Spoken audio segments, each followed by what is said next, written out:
नारायणं नमस्कृत्य नरं चैव नरोत्तमं देवीं सरस्वतीं व्यासं ततो जयमुदीरये।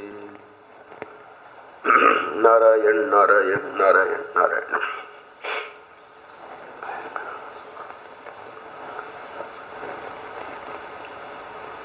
परम पूज्य महाराज श्री की अहेतु की कृपा, हमारे ठाकुर राधा गिरधर गोपाल जी महाराज की अहेतु की कृपा, ये प्रातः के सत्संग में सनत सुजात, तो सनत सुजात जी को प्रश्न ये पूछा गया कि आप ये बतावें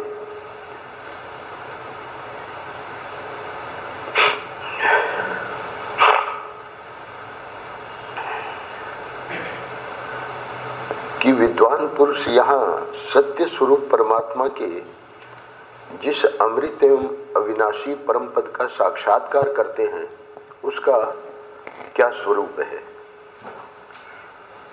तो कल बताया गया कि विद्वान कहते हैं कार्य रूप जगत वाणी का विकार मात्र है, किंतु जिसमें यह संपूर्ण जगत प्रतिष्ठित है वह जो ब्रह्म है, वो ब्रह्म रोग शोक और पाप से रहित है और उसका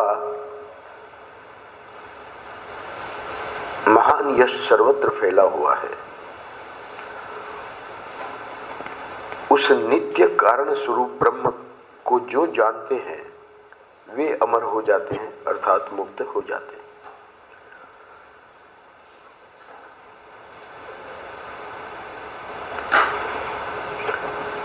अब ब्रह्म की बात तो कल बता दी,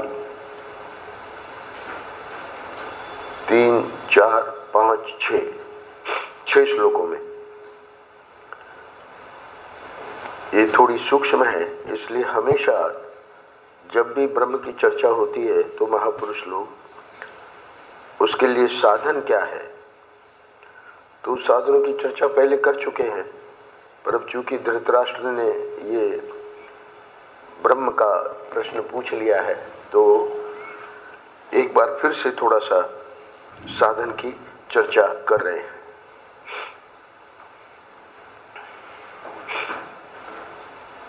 तो साधन में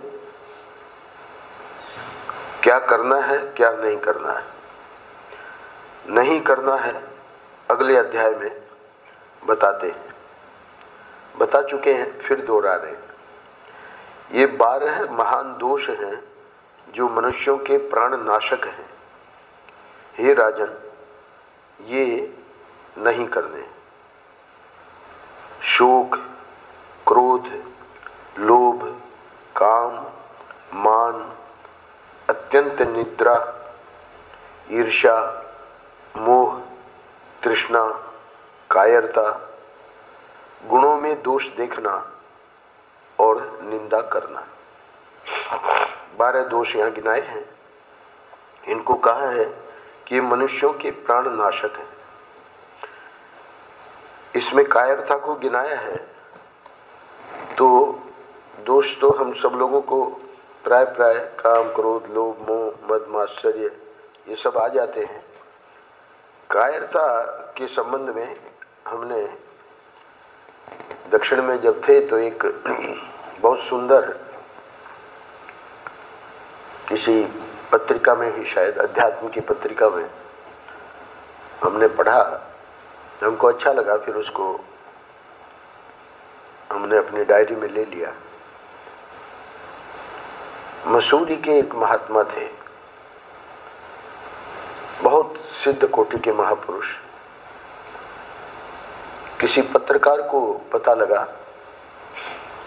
वे वहां गए उस समय पहुंचे जब सत्संग चल रहा था। हुआ ये कि महात्मा जी को मलेरिया हो गया था। सत्संग का कार्यक्रम जो समय था निर्धारित चल रहा था। पत्रकार चूंकि पहले पहुंच चुके थे तो उनको पता लग गया था कि ऐसे ऐसे महात्मा जी को मलेरिया है, तो उन्होंने सोचा कि शायद सत्संग का कार्यक्रम नहीं होगा, पर ठीक समय पे महात्मा जी पहुंच गए और सब लोगों ने देखा कि बैठ तो गए पर बुखार के कारण कांप रहे। तो अब बैठ गए, समय हो गया कथा का। अपना जो कंबल था उन्होंने उतार के रख दिया। लोगों ने देखा कंबल धीरे धीरे कांपते रहा, इनका सत्संग चलता रहा। सत्संग का पूरा समय हो गया, कंबल उठा के फिर वापस ओढ़ लिया। पत्रकार ने देखा कि फिर से महात्मा जी कांपने लगे। जब तक सत्संग चला तब तक कंबल कांपता रहा, अब जब कंबल ओढ़ लिया तो फिर महात्मा जी कांपने लगे। महात्मा जी ने अपने बुखार को कंबल में रख दिया था अपनी सिद्धि से, और फिर जब ओढ़ लिया तो जो साधारण अवस्था थी वो बन गई। अब स्वयं शरीर कांप रहा है। पत्रकार ने प्रश्न किया।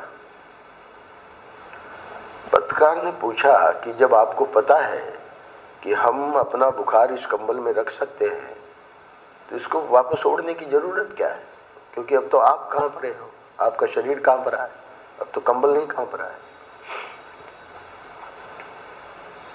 उन्होंने जो उत्तर दिया बहुत ही सुंदर। उन्होंने कहा कि देखो भगवान की कितनी बड़ी कृपा है कि हमारे सत्संग के कार्यक्रम में कोई बाधा नहीं।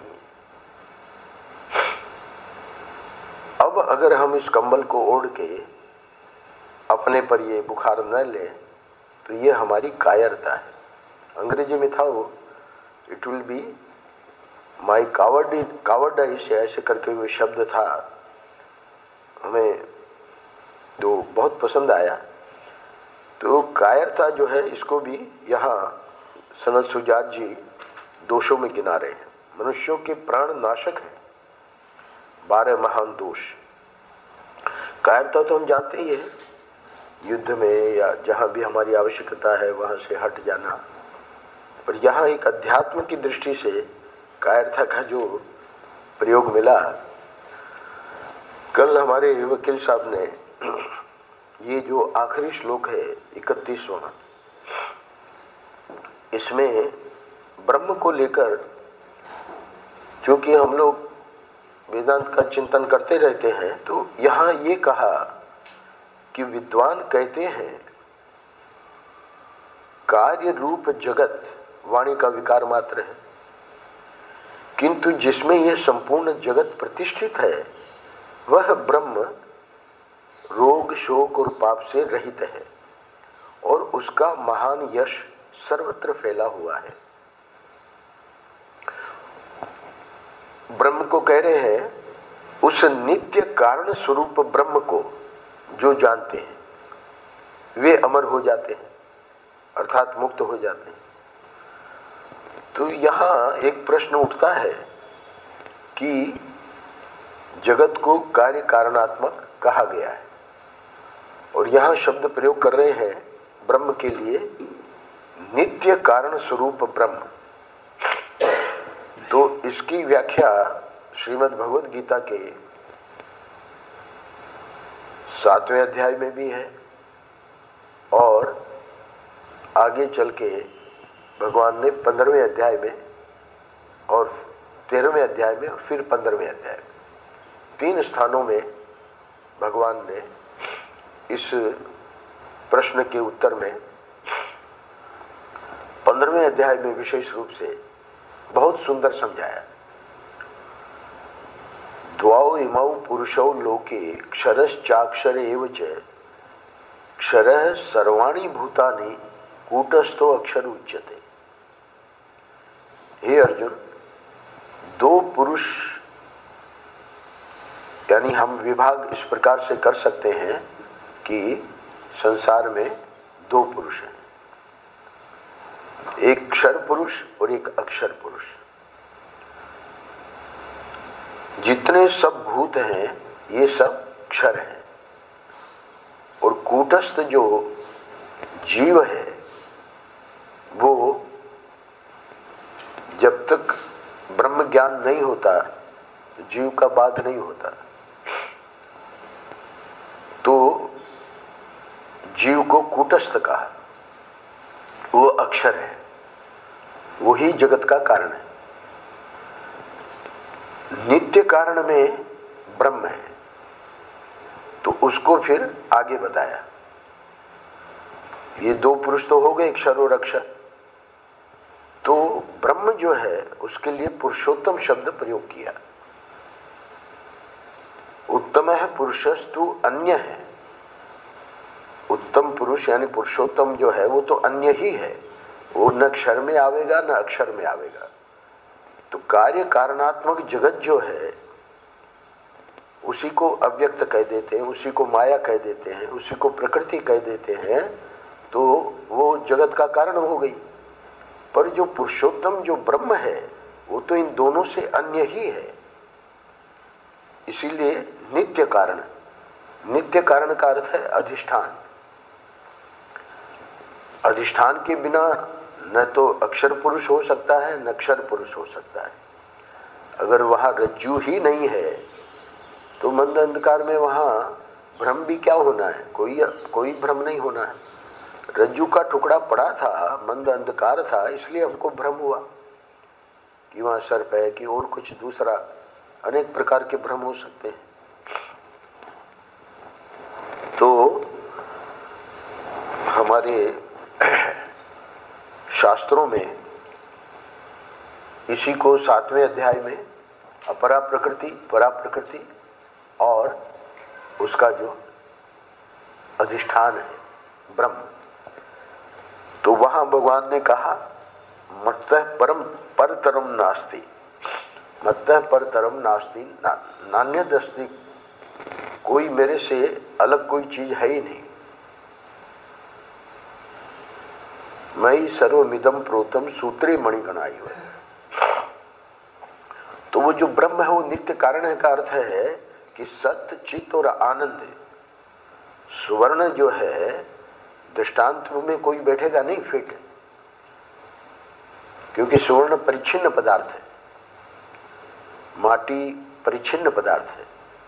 ब्रह्म जो है वो अद्वितीय है, ब्रह्म के सिवाय दूसरी कोई वस्तु नहीं है। तो इसलिए भगवान शंकराचार्य जी ने उपनिषद सिद्धांत को समझाया कि ब्रह्म तो ज्यों का त्यों ही रहता है, वो तो परिपूर्ण है, ठसाठस ठोस अद्वितीय घन है, सच्चिदानंद घन, सुई जितनी जगह भी नहीं है। और उसी में ये पूरा जीव जगत ईश्वर ये पूरा का पूरा भासमान ये दिख जाता है, प्रतीयमान है। जब तक अज्ञान है तब तक इसको हम सत्य रूप से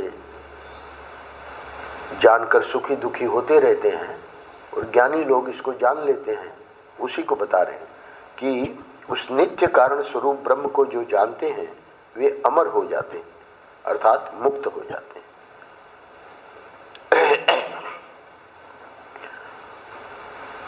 अच्छा, 12 दोष गिना दिए, इन दोषों को हटाना होगा।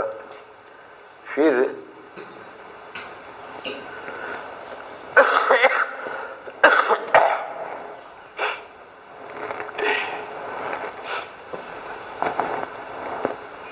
हे राजेंद्र, क्रमशः एक के पीछे दूसरा आकर ये सभी दोष मनुष्यों को प्राप्त होते जाते हैं।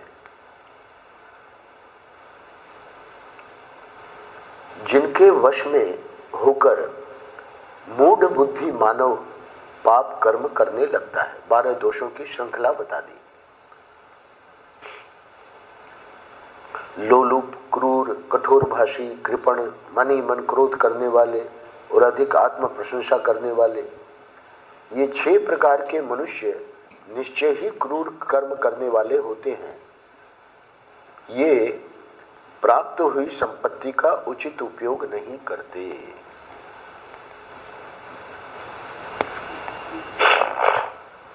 ठाकुर जी ने, कल्पना करो कि संपत्ति हमको दी है, तो उस प्राप्त संपत्ति का हमको सदुपयोग करना है।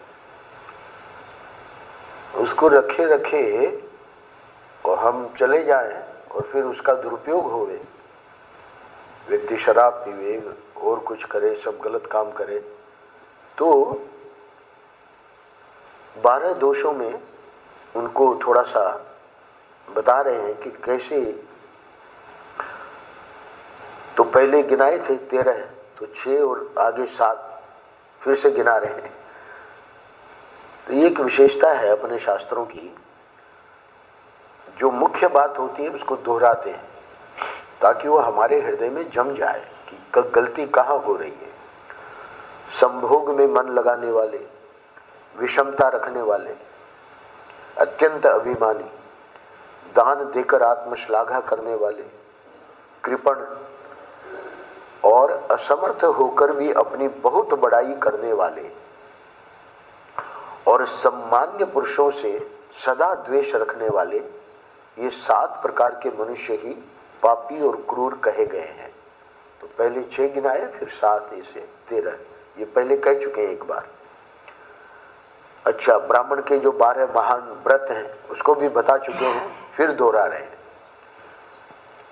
धर्म, सत्य, तप, इंद्रिय संयम, डाह न करना, लज्जा, सहनशीलता, किसी के दोष न देखना, दान, शास्त्र ज्ञान, धैर्य और क्षमा, ये ब्राह्मण के 12 महान व्रत हैं। जो इन 12 व्रतों से कभी च्युत नहीं होता वह इस संपूर्ण पृथ्वी पर शासन कर सकता है।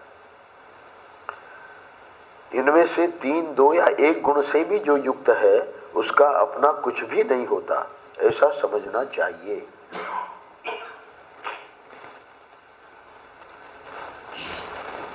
नारायण नारायण नारायण नारायण।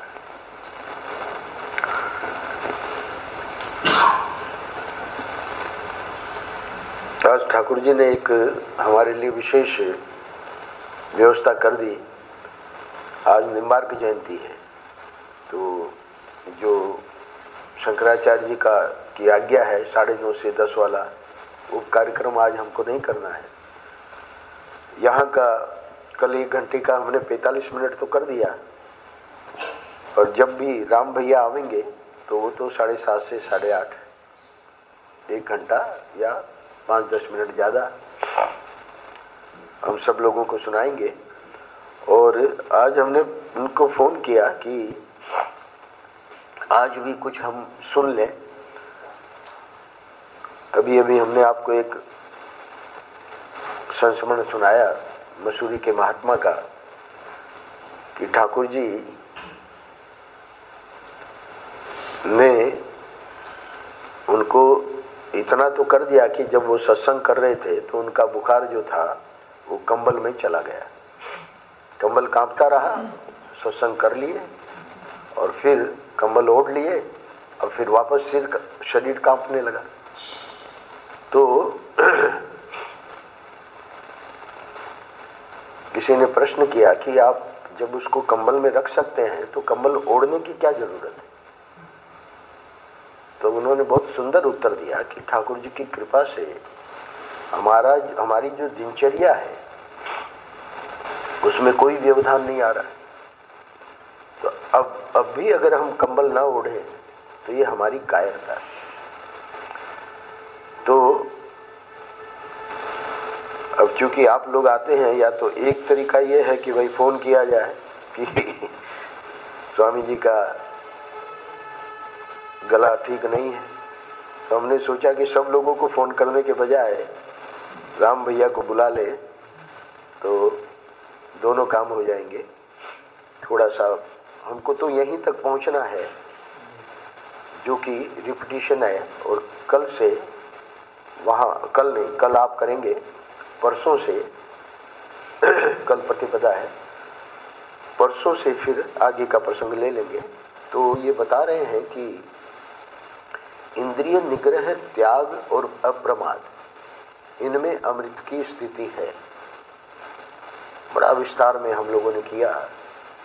त्याग का भी 6 त्याग के वो बताए। ब्रह्म ही जिनका प्रधान लक्ष्य है, उन बुद्धिमान ब्राह्मणों के यही मुख्य साधन है। तो ये मुख्य साधनों को एक बार फिर से इसलिए दोहरा रहे हैं सनत सुजात जी, क्योंकि इसका जो प्रश्न का उत्तर है, ब्रह्म क्या है, ये अगले अध्याय में बड़े विस्तार में और बहुत ही सुंदर, पर बिना साधन के वो बातें कुछ पल्ले पड़ेंगी नहीं। इसलिए इनको दोहराया जा रहा है कि ये करना ही पड़ेगा। बुद्धि से हम भले समझ लें ब्रह्म का स्वरूप, जो कि अगले अध्याय में समझाएंगे, पर अनुभव में नहीं आएगा। अनुभव में तभी आएगा जब ये मुख्य साधन किए जाएंगे। सच्ची हो या झूठी, दूसरों की निंदा करना ब्राह्मण को शोभा नहीं देता। निंदा सच्ची भी हो सकती है, और हमने सुनी सुनाई बात हम किसी को बता रहे हैं, जबकि उसमें सच्चाई है ही नहीं। दोनों प्रकार की जो निंदा है वो अगर ब्राह्मण यानी ब्रह्मवेत्ता, उनको शोभा नहीं देती। जो लोग दूसरों की निंदा करते हैं वे अवश्य ही नरक में पड़ते हैं,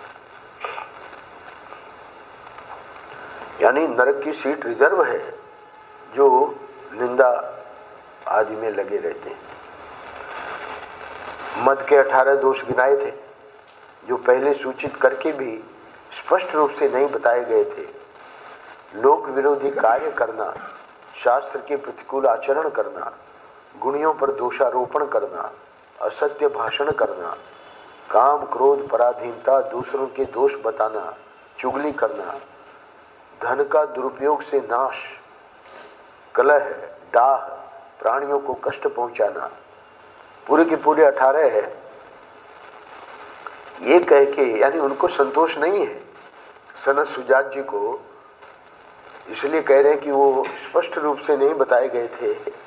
तो यहाँ कोई ज्यादा उसकी व्याख्या नहीं की है, खाली दोहराया ही है। पर दोहराने का अर्थ यही है कि इनका 18 दोषों का प्रक्षालन बहुत जरूरी है।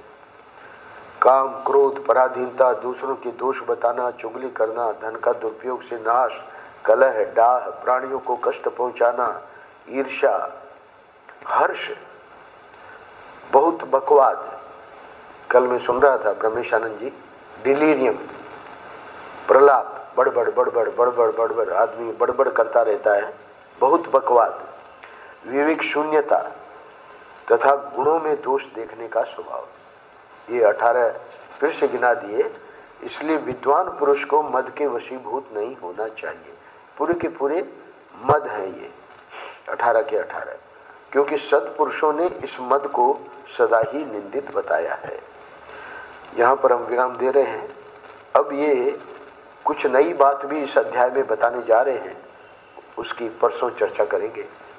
नारायण नारायण नारायण नारायण।